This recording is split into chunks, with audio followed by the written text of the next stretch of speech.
श्री स्वामी समर्थ. घटस्फोट हा एक शब्द पण पूर्ण आयुष्य बदलून टाकणारा असतो. समाजाचे टोमणे, घरच्यांचा पाठिंबा नाही, त्याचबरोबर एका आईवर आलेली तिच्या मुलाची जबाबदारी. पण सगळे दरवाजे ज्यावेळेस बंद होतात त्यावेळेस एक दरवाजा मात्र उघडतो, तो म्हणजे श्री स्वामी समर्थ महाराजांचा आशीर्वाद. नम्रता एक साधी, स्वभावाने शांत आणि मन मिळावू नम्र मुलगी होती. तिचं लग्न एका खूप चांगल्या मुलग्याशी झालं होतं.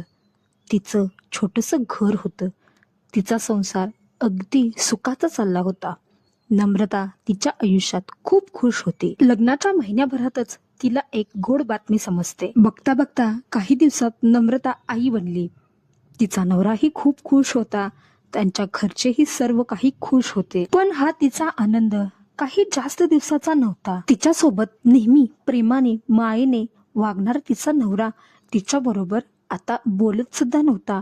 असं काय झालं होतं की त्याचं वागणं अचानक बदललं होतं. एक दिवस नम्रताचा पती ज्यावेळेस घरी येतो त्यावेळेस त्या दोघांच्या मध्ये कोणत्या तरी कारणावरून भांडण होतं. ते भांडण इतकं मोठं होतं की त्या दोघांची ही गोष्ट घटस्फोटापर्यंत गेली. नम्रताने खूप प्रयत्न केला हे लग्न टिकावं म्हणून, पण तिच्या नवऱ्याला हे लग्न टिकवायचंच नव्हतं. नम्रताने खूप प्रयत्न केला शेवटपर्यंत अगदी हे लग्न टिकू दे म्हणून, पण तिचा नवरा काही तयार नव्हता. नम्रताच्या नवऱ्याला कोणत्याही परिस्थितीमध्ये हा घटस्फोट हवाच होता. या दोघांचं हे भांडण इतक्या टोकाचं झालं की त्याच्यामुळे या दोघांचं कुटुंबही या भांडणामध्ये सहभागी झालं. नम्रताचे सासू सासरे या घटस्फोटाच्या विरोधात होते.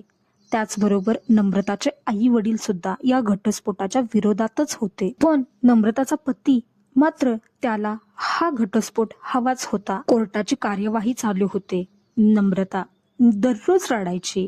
तिला हा घटस्फोट नको होता, पण काय करणार, बिचारीचं दुर्दैवच. कोर्टामध्ये गेल्यानंतर नम्रताचं आयुष्य एका सहीमुळे पूर्णपणे तुटून जातं. नम्रताचं बाळ मात्र नम्रतालाच मिळालं होतं.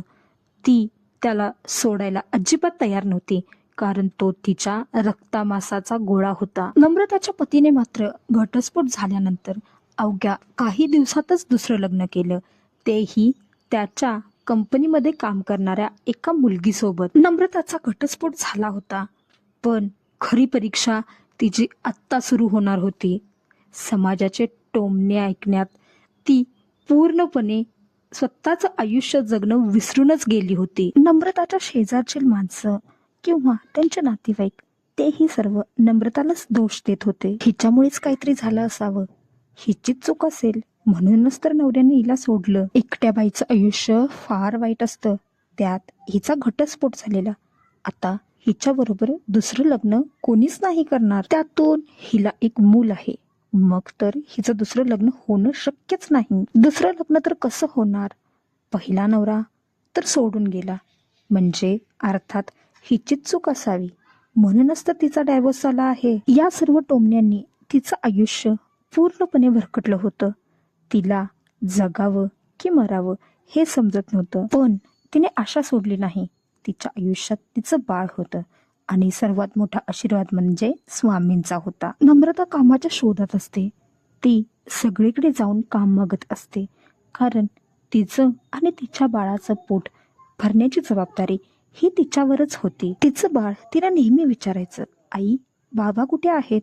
मला त्यांना भेटायचं आहे, मला त्यांची खूप आठवण येते. नम्रताचं बाळ ज्या वेळेस केविलवाण्या चेहऱ्याने तिला बाबा कुठे आहेत असं विचारायचं, त्यावेळेस नम्रताच्या डोळ्यातून आपोआप पाणी यायचं. ती तिच्या बाळाला नेहमी सांगायची, बाबा बाहेर गेले आहेत, नक्की तुला भेटायला येतील हा. नम्रता पुन्हा एकदा नोकरी मागण्यासाठी बाहेर पडते.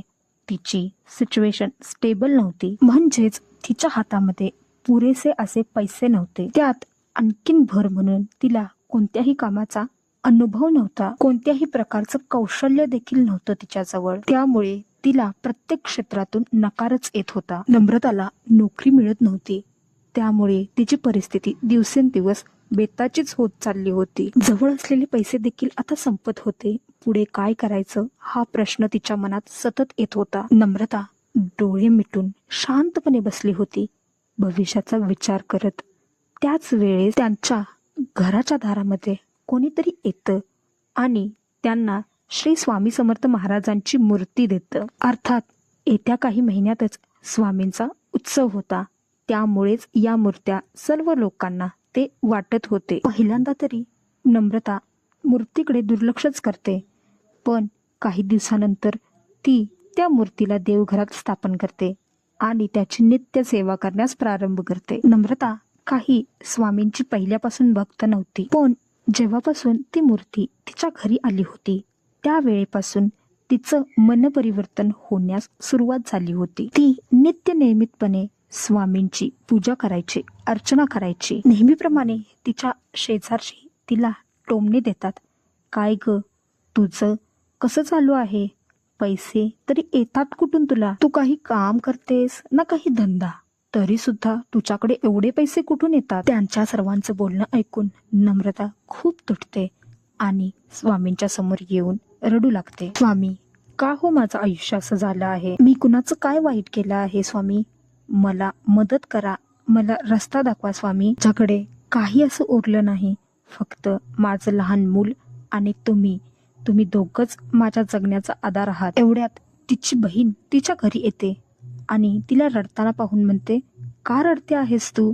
रडू नकोस. लोक काय चांगलं झाली तरी सुद्धा बोलतील आणि वाईट झालं तरी सुद्धा बोलतील. तू कुणाच्याही बोलण्याकडे अजिबात लक्ष देऊ नकोस. मी आहे तुझ्यासोबत. तू खूप छान स्वयंपाक करत होतीस, मला माहिती आहे. तू एक काम का नाही करत, इथे डब्यांची सर्व्हिस चालू कर, म्हणजेच टिफिन सर्व्हिस ग. याच्यामुळे काय होईल, तुला थोडे पैसेही मिळतील आणि तुझा वेळही जाईल. या परिसरामध्ये खूप अशी मुले राहतात की जी त्यांच्या कुटुंबापासून लांब राहतात, त्यामुळे तुला चांगले डबे मिळतील. तिची बहीण तिला म्हणते, मी तुला मदत करेन हवं असेल तर, म्हणजेच राशन आणण्यासाठी किंवा बाकीच्या वस्तू आणण्यासाठी. तू अजिबात संकोच करू नकोस, मी तुला नक्की मदत करेन. तू फक्त सांग मला. मदत घेण्यासाठी नम्रता पहिल्यांदा नकारच देते, पण नंतर ती होकार देते, कारण तिच्याजवळ दुसरा पर्यायच नव्हता. सुरुवातीला तिला फार थोड्याच ऑर्डर मिळतात, म्हणजेच सुरुवातीला तिला फक्त 2च डब्यांची ऑर्डर मिळते. पण नम्रता ती ऑर्डर अगदी आनंदाने स्वीकारते आणि डब्बे करून देण्यास सुरुवात करते. सकाळी 5 वाजता उठणं, स्वयंपाक करणं, त्याचबरोबर जे डबे आहेत त्यांची डिलिव्हरी करणं, मुलाची काळजी घेणं, हा नम्रताचा नित्यक्रमच झाला होता. तिला आता थोडेफार पैसे सुद्धा मिळू लागले होते, पण समाजाचे टोमणे काही बंद झाले नव्हते. ते टोमणे तिला वारंवार सतत मिळतच होते. एकदा सहजच तिच्या दारावरती एक गरीब आजोबा येतात आणि तिला म्हणतात, बाळा, मला भूक लागली आहे, मला काहीतरी जेवायला दे. बरोबर 12 वाजता ते आजोबा तिच्या दारासमोर आलेले असतात. नम्रता त्यांना अगदी नम्रतेने जेवायला वाटते, पण घरात फक्त एक माणूस जेवेल इतकंच अन्न उरलेलं असतं. ती स्वतः उपाशी राहते, पण त्या आजोबांना मात्र तृप्त करते. ते आजोबा जाता जाता तिला शुभ आशीर्वाद देऊन जातात. आता हळूहळू नम्रताचे 1 वरून 10, 10 वरून 20, 20 वरून 100 डब्बे वाढतच होते. ज्या कंपनीत नम्रताला नोकरी देण्यासाठी नाकारलं होतं, त्याच कंपनीने आता जेवणाचं कॉन्ट्रॅक्ट नम्रताला दिलं होतं, कारण नम्रताचं जेवण खूपच चांगलं होतं. स्वतः कंपनीचे मालक तिच्या हातचं एकदा जेवण जेवले होते. त्यावेळेसच त्यांनी नम्रताला विचारलं होतं, तुम्ही केटरिंगचा बिझनेस का नाही चालू करत? पण त्यावेळेस मात्र नम्रता खूपच घाबरी होती आणि इतकी हिंमतही नव्हती तिच्यामध्ये. पण जसा तिचा बिझनेस वाढत गेला, तिला मनुष्यबळही त्याच पद्धतीनं मिळू लागलं, पैसे सुद्धा मिळू लागले. मग तिने स्वतः त्या कंपनीच्या मालकांना विचारलं, मी आता तयार आहे केटरिंगचं काम करायला. आता नम्रता केटरिंगचं काम सुद्धा करत होती आणि तिचे जे जुने ग्राहक होते त्यांना डब्बे सुद्धा ती देत होती. जे लोक पूर्वी नम्रताला टोमणे द्यायचे, काही बाही बोलायचे, तेच लोक आता नम्रताला किती स्ट्रॉंग आहे, किती हुशार आहे, हिने तर शून्यातून प्रगती केली आहे, हिला आता नक्की चांगलं स्थळ मिळेल आणि हिचं लग्न होईल. पण नम्रताने मनाशी ठाणलं होतं, आता मात्र लग्न नाही करायचं. आता मला कोणाच्याही आधाराची गरज नाही, फक्त माझ्या आयुष्यात माझे स्वामी आणि माझं मूल एवढेच असतील. नम्रता आता तिच्या आयुष्यामध्ये खूप सुखी आहे, पण तिला स्वामींचा विसर पडला नाही. ती आत्ताही स्वामींची भक्त आहे. ती नेहमी अक्कलकोटला जाते, गरिबांना दान धर्म करते.